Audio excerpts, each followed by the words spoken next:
So welcome back to another episode of KD vlogs. और आज हम जा रहे हैं नील आइलैंड।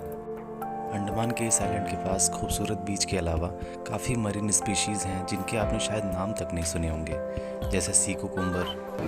क्या है ये? उधर और बड़े बड़े हैं। Sea cucumber. ये सब जितना भी दिख रहा है ना, ये सब उसका आई है, देखिए। और उसका मुंह जो है बैक साइड में, उल्टा साइड में जो गोल सा दिख रहा है ना, उसका नीचे करने का पहले ही बंद हो जाएगा सर। टच कर रहे हैं सर।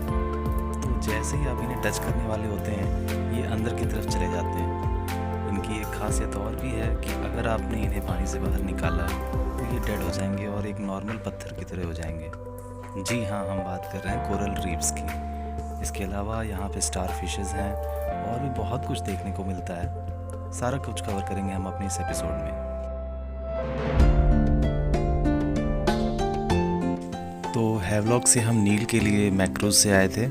और मैं यहाँ पे बता दूँ कि जैसे आप पोर्ट ब्लेयर से मैक्रोज से जब आए होंगे हैवलॉक, तो आपको काफ़ी ज़्यादा सिक्योरिटी चेक्स हुए होंगे, बेहद ही strict rules and regulations follow किए जाते हैं। लेकिन जब आप हैवलॉक से नील की तरफ जाते हैं तो आपको ऐसा देखने को मिलेगा कि यहाँ तो कोई सिक्योरिटी चेक है ही नहीं और ना ही उतना ज़्यादा स्ट्रिक्टनेस है। जैसे कि पोर्ट ब्लेयर में अगर आप चाहें मैक्रोज के सामने अपनी सेल्फी लेना या उसके वीडियोस बनाना तो बिल्कुल भी अलाउ नहीं किया जाता है। लेकिन हैवलॉक में हमने देखा कि सभी लोग आराम से बना रहे थे और कोई बहुत ज़्यादा रोक भी नहीं रहा था। बाकी सारा प्रोसीजर वैसे ही रहेगा।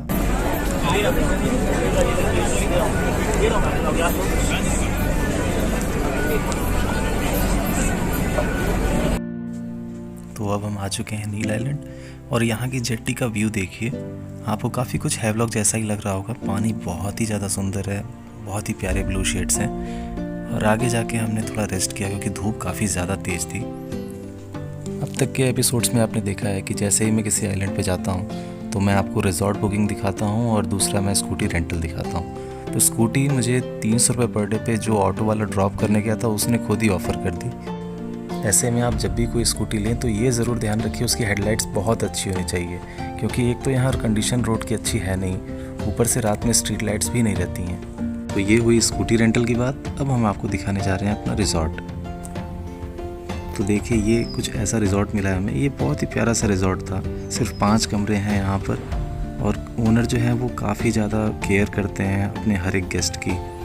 फ़िलहाल मैं अंदर की आपको फैसिलिटीज़ दिखाता हूँ क्या क्या मिलता है यहाँ पर। एक वार्डरोब मिल जाता है छोटा सा। इसके अलावा सारी बेसिक फैसिलिटीज़ हैं। फ़ैन, एसी, अंदर अटैच वॉशरूम है जिसमें गीज़र भी था। टीवी पे भी काफ़ी हमने कुछ, जब बारिश हो रही थी तो टाइम पास करने के लिए देखा तो लोकल चैनल्स भी आते हैं यहाँ पर। साथ में बाहर का गार्डन तो बहुत ही प्यारा था। और देखिए सामने आपको बाहर से आने के बाद अगर पैर धुलना हो तो उसके लिए एक टैप भी लगवा दिया गया है। इसके अलावा अगर आप लेफ़्ट साइड में देखेंगे तो वहाँ पे मेस है। यहाँ पे फ्री ब्रेकफास्ट की फैसिलिटी रहती है। और अब हम जा रहे हैं लक्ष्मणपुर बीच 2। यहाँ पे आप अपनी स्कूटी पार्क कर लेते हैं और पास में ही मार्केट एरिया है जहाँ पे मैंने देखा कुछ क्लोथ्स बिक रहे थे और आगे जाने पे फ्रूट्स और बाकी स्नैक्स की शॉप्स थी। तो हमने भी नारियल पानी पिया क्योंकि नारियल पानी तो सबसे ज़्यादा अच्छा रहता है और बहुत मीठा पानी रहता है। ज़रूर ट्राई करिएगा आप।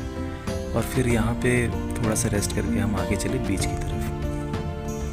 जब हम यहाँ आने वाले थे तो हमारे रिज़ॉर्ट के ओनर ने हमें बताया कि आप अभी चले जाइए, वहाँ पे लो टाइड होगा, इसलिए आप आराम से वॉक करके नेचुरल ब्रिज तक जा सकते हैं। ध्यान दीजिएगा अगर लो टाइड है तो आपको इस तरह की कंडीशन मिलेगी वॉक करने के लिए। बहुत ही सावधानी से आपको चलना पड़ता है।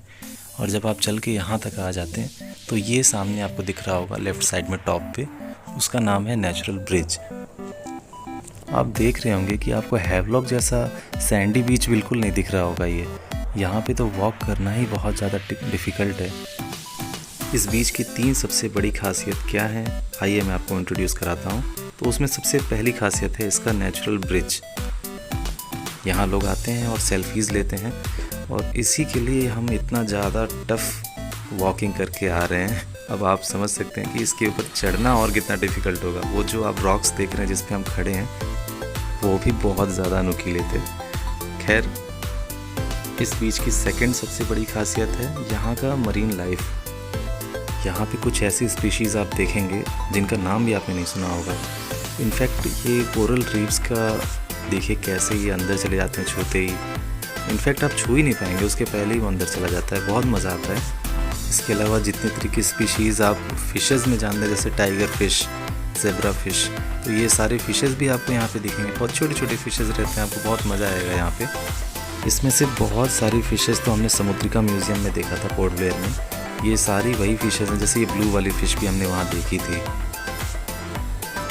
तो जैसा पानी के ऊपर एक लाइफ है यहाँ पे, उसकी अलग खूबसूरती है, वैसे ही पानी के नीचे भी देखिए यहाँ पे एक अलग ही लाइफ फॉर्म है जिसकी अलग ही खूबसूरती है।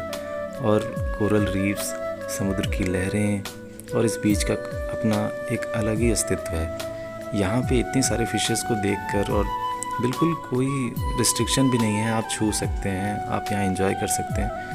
ये सब देखकर ऐसा लगता है जैसे कि हम यहीं पे रह जाएं बस। और ये तो हुई दो इम्पॉर्टेंट चीज़ें। अब तीसरी सबसे इम्पॉर्टेंट चीज़ है यहाँ पर, वो है यहाँ का सनसेट। अगर आप यहाँ पे आए हैं और सनसेट का आप आनंद लेना चाहते हैं, तो ये जो लास्ट टाइम होता है जब सूरज बिल्कुल ढलने ही वाला होता है, तो उस वक्त सबसे अच्छी पिक्स आती हैं। लेकिन जो लोग सिर्फ एक इवनिंग के लिए यहाँ पे आते हैं, मैं कुछ कह नहीं सकता, क्योंकि हो सकता है जिस दिन आप आएँ उस दिन वहाँ बारिश हो जाए, या उस दिन बादल छाए हों और ऐसा सनसेट आपको मिले ही ना। इसलिए बेहतर ये होगा कि अगर आप कम से कम 2 इवनिंग यहाँ रुकते हैं, तो अगर बारिश का मौसम है या बादल छाए हुए हैं, तो उस दिन आप चले जाइएगा लक्ष्मणपुर बीच 1 पे।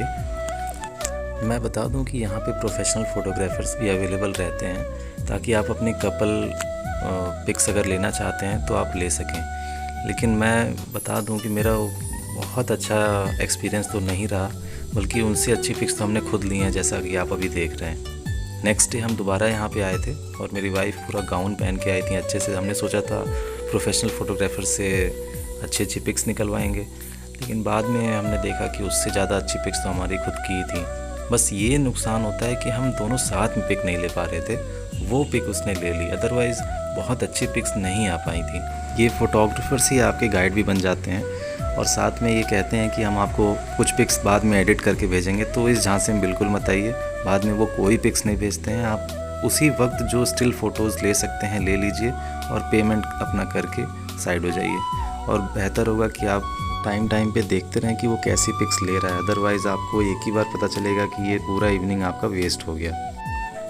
तो अब वक्त हो चला है यहाँ से वापस चलने का। पास में एक रिज़ॉर्ट दिखा, पर्ल पार्क बीच रिज़ॉर्ट। ये बिल्कुल लक्ष्मणपुर बीच के पास का ही रिज़ॉर्ट है। इसके चार्जेस ऑलमोस्ट 4000 से ऊपर हैं पर डे के, लेकिन यहाँ पे आपको स्विमिंग पूल मिल जाता है। रूम्स तो ऑलमोस्ट हमारे जैसे ही थे, लेकिन फ़ायदा ये होता है कि आपको इस तरह से नाइट ड्राइविंग नहीं करनी पड़ेगी। खैर, हम ड्राइविंग करके आ चुके हैं अपने रिज़ॉर्ट। देखिए, ये टैब था जहाँ आराम से हमने पैर वैर धो लिए, और अब हम नेक्स्ट मॉर्निंग में आ रहे हैं भरतपुर बीच। भरतपुर बीच हमारा सेकेंड डे है। सुबह 7-8 बजे आप अपना ब्रेकफास्ट करके यहाँ पे आ जाइए, और पूरा दिन आप यहाँ वाटर स्पोर्ट्स एक्टिविटीज़ कर सकते हैं। सब कुछ ऐसा यहाँ पे भी होता है जैसा हैवलॉक में होता था, लेकिन क्वालिटी ऑफ फिशेस जो हैं वो हैवलॉक की ज़्यादा अच्छी हैं, और यहाँ प्राइस आपको इसलिए थोड़ा सा कम मिलेगा। जैसे जेट स्की का आपको 700 देना पड़ता था हैवलॉक में, यहाँ आपको 500 में ही हो जाएगा। और कोई भी चीज़ हैवलॉक में बार्गेन नहीं कर सकते थे, लेकिन देखिए मैंने बार्गेन करके काफ़ी प्राइस चेंज करवाया है, स्क्रीन पे आप देख सकते हैं। और हम सबसे पहले करने जा रहे हैं जेट स्की। जेट स्की पे मैं ऑलरेडी वीडियो बना चुका हूँ, इसलिए मैं फास्ट फॉरवर्ड करके थोड़े में ही दिखा दे रहा हूँ। लिंक आपको डिस्क्रिप्शन में मिल जाएगी अगर आपने अब तक वो वीडियो नहीं देखा है। मुश्किल से 2 से ढाई मिनट की राइड होती है, लेकिन ये इतनी ज़्यादा थ्रिलिंग होती है कि मज़ा ही आ जाता है। इसके बाद हम आगे जा रहे हैं ग्लास बॉटम बोट राइड करने। ये है हमारी बोट, और इसमें नीचे ग्रीन कलर की स्क्रीन लगी रहती है, जिससे कुछ इस तरह का व्यू आता है। इस पे भी मैं ऑलरेडी एक वीडियो बना चुका हूँ, इसलिए मैं बहुत ज़्यादा अपने व्यूअर्स का टाइम वेस्ट नहीं करूँगा। अगर आपने अब तक वो वीडियो नहीं देखी है तो लिंक मैंने डिस्क्रिप्शन में डाल दी है, आप वहाँ से देख सकते हैं। और यहीं इस ग्लास बॉटम बोट राइड के बाद हमने जो तीसरी एक्टिविटी की वो थी स्नॉर्केलिंग। तो स्नॉर्केलिंग में भी आपको और ज़्यादा पास से देखने का मौका मिलता है मरीन लाइफ को। यहाँ के फ़िशेस आप देख रहे होंगे कि ब्लैक कलर के हैं और कुछ टाइगर फ़िशेस भी हैं, लेकिन आपने जो हैवलॉक में मेरे स्कूबा वाली वीडियोस देखे होंगे उसमें ऑरेंज कलर के और बहुत ही कलरफुल कोरल्स भी थे। अगर आप स्कूबा करने का मन बना चुके हैं तो हैवलॉक में ही करें। थी हमारी आज की वीडियो। नेक्स्ट वीडियो में हम आपको दिखाएंगे सीतापुर बीच, लक्ष्मणपुर बीच 1 और रामनगर बीच। So thank you, thanks for watching this video.